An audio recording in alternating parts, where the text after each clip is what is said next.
তো বন্ধুরা দেখো, আমাদের আজকে বাড়িতে একটা ছোট্ট অনুষ্ঠান চলছে, মনে হয় একটা খাওয়া দাওয়ার ব্যবস্থা আছে। কিন্তু এই যে সে একজনের বার্থডে বড় কিছু হয় না, এই যে বিষয়টা করতেছে এ তো মনে হয় দেওয়ালে যদি ঠিকঠাক করে না টানতে পারে তাহলে মানে রং তো পুরো উঠে যাবে। আমার তো মনে হয় সেই আয়োজন চলছে যে রং উঠে যাবে। তবে সত্যি কথা বলতে কি, এই লাগানোর পরে কালারটা ভালোই লাগছে, কি আর করা যাবে, সব ঠিকঠাকই আছে, অসুবিধা নেই আর কি।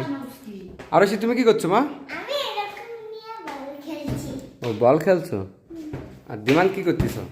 আঠা আঠা। আর পিঠে কি করতেছো? কিসে করে শিখছি? আচ্ছা, ডেকোরেশন করছে।